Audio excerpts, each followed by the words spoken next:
Page 7, trucking. 2/2 time or cut time. No sharps or flats, so it's C major or A minor. Those are our choices. Look at the last measure. You're here. I'm guessing C major. It's got some B flats in there, but that's all right. It's a 7th chord. You can have 7th chord, you know. It's okay. Now, if it helps, then I change this time signature temporarily. So instead of 2/2, where 2 beats in a measure and a half note gets a count, it's easier sometimes if I turn it into 4/4, and that way a quarter note gets a count. It's easier to count it. So I'll do that in the discussion, and then once we get it learned, we'll put it back into 2/2 time. So here at the beginning, instead of 2 counts for that whole note, because in 2/2 time, 2 half notes, it's 2 counts, so I'm going to give it 4 counts, so 4 quarter notes. 1, 2, 3, 4, 1, 2, 3. So like so. The second line, last 2 measures. So you're here, 1 and 2 and 3 and 4 and 1 and so you're moving around a little bit. That's all right. Play this all legato if you can for now. Again, 1 and 2 and 3 and 4 and 1 and 2 and 3 and 4 and 1 and 2 and 3 and 4. 1, 2. You got to come down here. In the last couple measures there, it's a G. And the last line again, it's a G. Last 2 measures, it's G. Now only thumb now, because we need to reach up to the octave here for the last note. So the last measure is 1 and 2 and 3 and 4 and. Comes on the end of 4 if in 4/4 time. Left hand, you get this pattern going. 1 and 2 and 3 and 4 and 1 and 2 and 3 and 4 and 1 and 2 and 3 and 4 and 1 and 2. That's for the most part what it's doing. Now you get to the end of the second line, or let's go to the last 3 measures. Second line, 1 and 2 and then you have a rest, come up, second finger on the E flat. You're going to hold that down. Next line is an F, and then an A flat again. And then you're back to what you were doing at the beginning. Last line, last 2 measures. 1 and 2 and 3 and 4 and 1 and 2. They're saying thumb here. If your hand's big enough, if you're fully growed, big hands, you can use second finger on that, and if you can reach it. If you can't reach it, then you got to use thumb. It doesn't matter because it's a staccato on the C. You're not going to hold it down. You can do that. It's okay. I just like to feel my way around the keyboard, so I would use second finger if I could. Put the hands together slowly.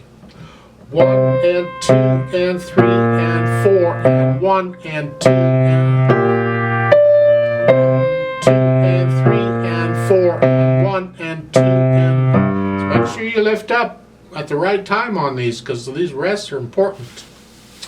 Work it out so the hands work together really well. Then we go back and we add the articulation, these staccatos and slurs. So here, that's light wrist staccato. 1.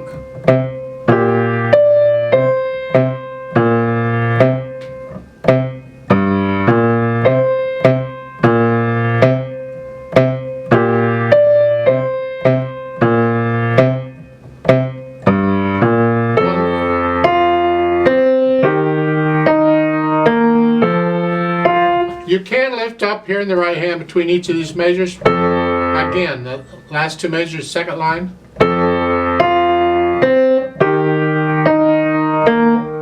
Now here at the end of the second line, you lift up the right hand but not the left. It's slurred.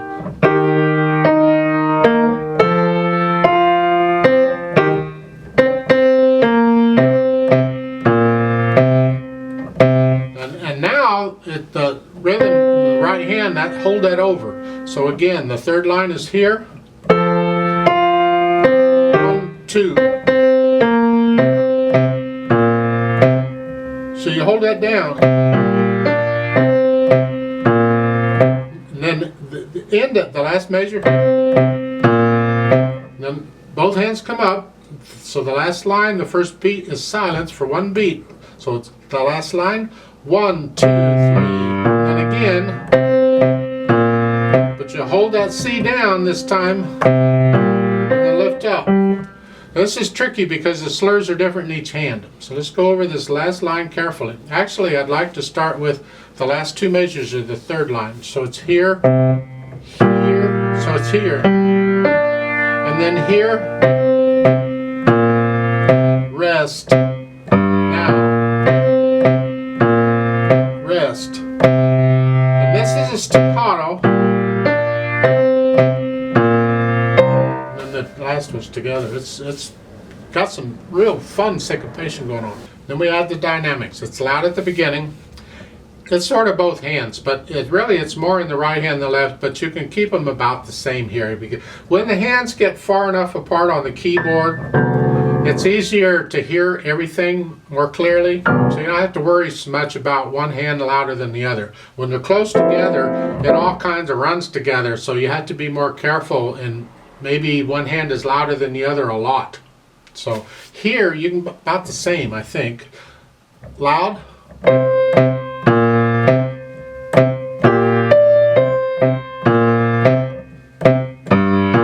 And you're staying loud to the third line. You come down a little bit in the second measure to moderately loud. And there's a diminuendo at the end of the line. You come down to You're going to come down to a moderately soft in the second measure of the last line, so take your time. Don't get moderately soft until then. Again, so the last measure of the third line, you're moderately loud here.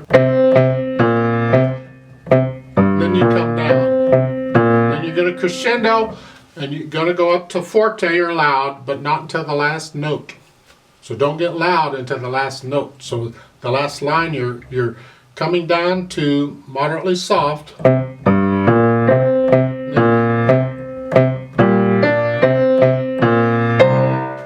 That's loud, and it's an accented loud, so actually it's very loud. Claps the wrist when you do that. Don't play with a stiff wrist. Then we add the speed. Well, we got to put it back into cut time, or back into 2/2 time. So we want to feel half notes. Feel 2 beats per measure.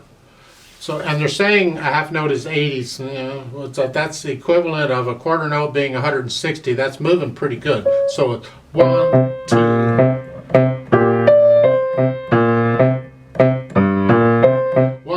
2, 1, 2, 1, 2.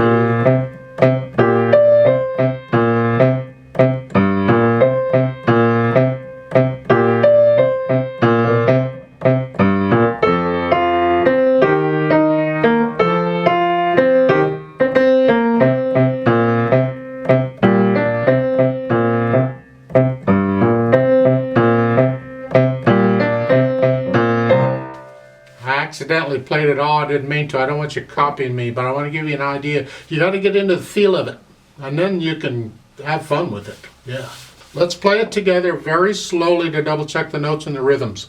And I'm going to take this in 4/4 time for this solo. We're going to go really super slow. I'm not going to do the dynamics, just notes and rhythms and articulation. So I'll give us 4 counts. 1, 2, ready, go. And 3 and 4 and 1 and 2 and 3. 1 and 2 and 3 and 4 and 1 and 2 and 3. 1 and 2 and 3 and 4 and 1 and 2. 1 and 2 and 3 and 4 and 1 and 2. 2 and 3 and 4 and 1 and 2 and 3 and 4 and 1 and 2 and 3 and 4 and 1 and 2. 3 and 4 and 1 and 2 and 3. 1 and 2 and 3 and 4 and 1 and 2.